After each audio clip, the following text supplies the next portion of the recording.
여기 수소경제에 진심인 한 남자가 있습니다. 수소차를 몰고 직접 운전해서 출퇴근을 하고 수소차 홍보대사를 자처하고 있습니다. 문재인 대통령입니다.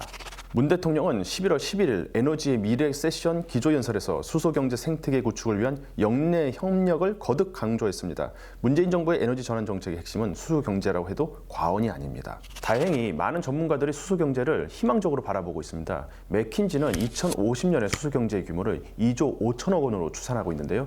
이는 한국 돈으로 약 3천조 원에 달하는 수준입니다. 하지만 수소경제를 회의적으로 바라보는 시각도 있습니다. 화학자인 이덕환 교수는 수소가 안전한 청정연료로 보기에는 어렵다고 보기도 합니다. 생산 과정에서도 환경오염이나 비효율 요인이 많고 활용 과정에서도 여러 가지 난점들이 많다고 지적하고 있습니다. 이 교수는 수소 열기는 미국의 저술가 제레미 리프킨이 2002년에 내놓은 어설픈 수소경제에서 시작됐다고 비판합니다. 수소경제 정말 돈이 될까요?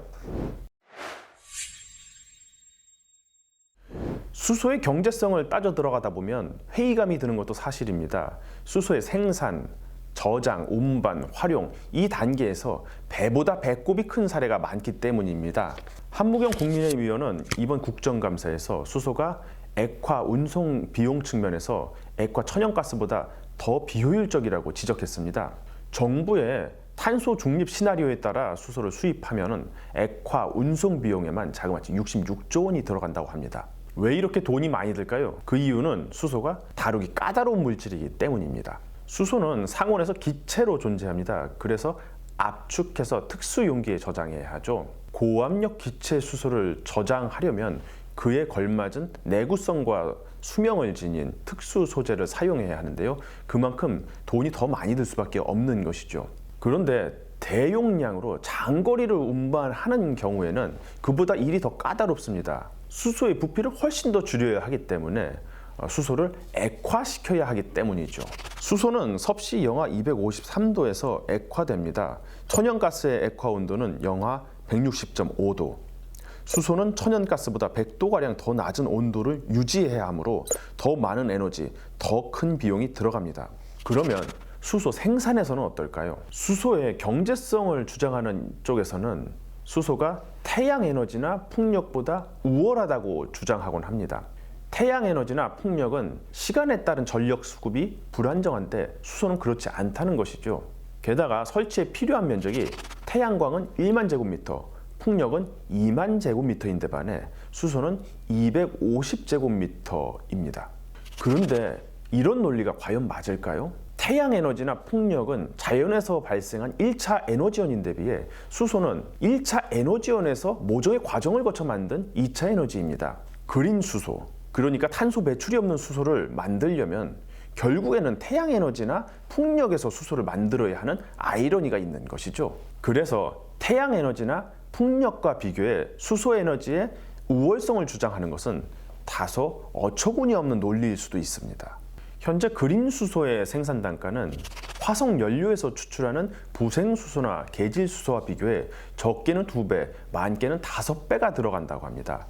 현재로서는 경제성이 없다고 해도 무방합니다. 수소를 활용하는 일도 만만치 않습니다. 가장 대표적 수소 활용처는 수소차일 텐데요. 현재 수소차는 전기차와 비교해 에너지 효율이 크게 못 미쳐 경제성이 낮다는 평가를 받고 있습니다. 아주 단순하게 비교해도 대표적 수소차인 현대차의 넥소는 보조금 혜택을 제외하면 7천만 원대이고 최근 출시된 현대차의 전기차 아이오닉 5는 5천만 원대입니다.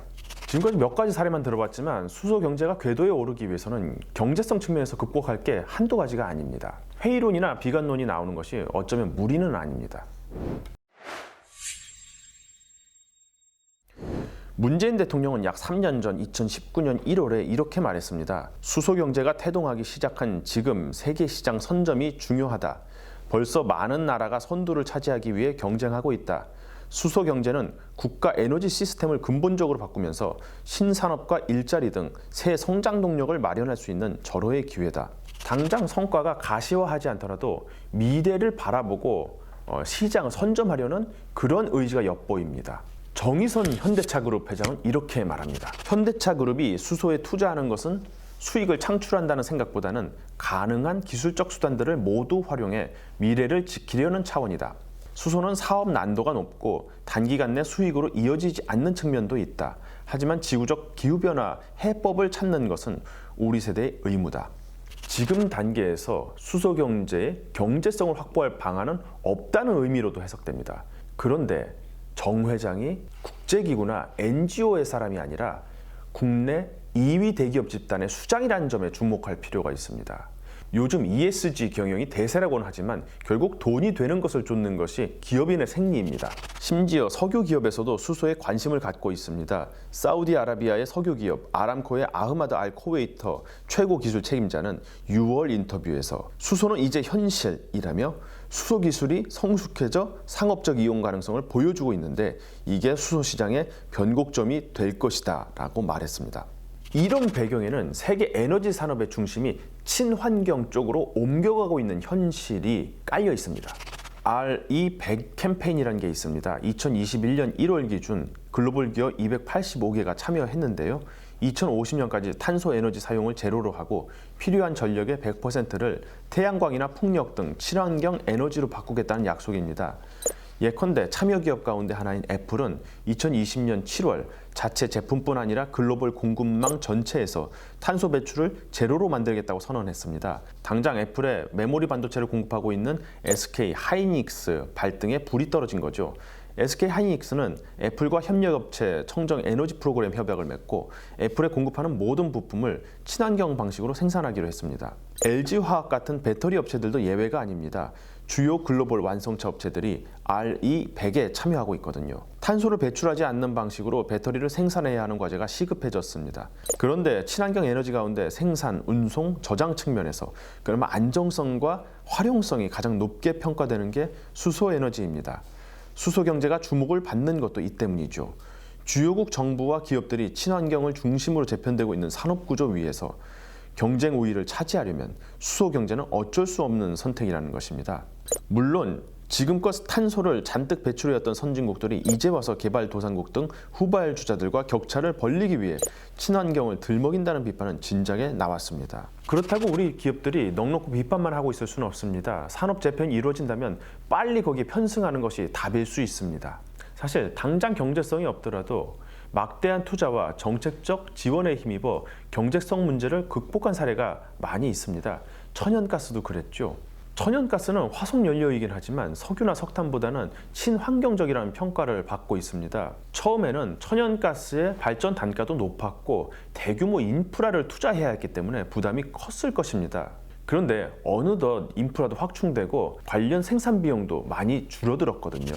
그러자 천연가스의 사용 비중도 늘어났습니다. 사실 수소 경제의 당위성도 무시할 수 없는 부분입니다. 탄소 중립이라는 인류 공통의 과제를 위해서는 이게 갈 수밖에 없는 길이라는 것이죠. 하고 안 하고의 문제가 아니라 하지 않으면 인류 존립에 문제가 있을 수도 있는 그런 과제라는 것입니다. 수소 경제가 피할 수 없는 길일 수는 있습니다. 그렇지만 갈 길이 너무 멉니다. 수소 경제가 의미 있는 수준으로 성숙되기까지는 오랜 시간이 걸려야 할 수도 있습니다. 3천조 원의 시장이 된다는 2050년까지는 30년이 걸립니다. 수소 경제의 경제성이 가시화한다는 2030년까지도 10년이 필요합니다. 먼 미래에 일어날 일이라는 것은 오래 기다려야 한다는 의미도 있지만 그 일이 일어나기까지 많은 변수를 맞을 수도 있다는 뜻이기도 합니다. 벌써 우리는 변수를 맞이했습니다. 국제적 공감대를 형성해 이제 막 걸음마를 뗀 탄소 중립은 에너지 가격 상승과 인플레이션이라는 복병을 만났습니다. 그린플레이션이란 말도 곳곳에서 들려옵니다.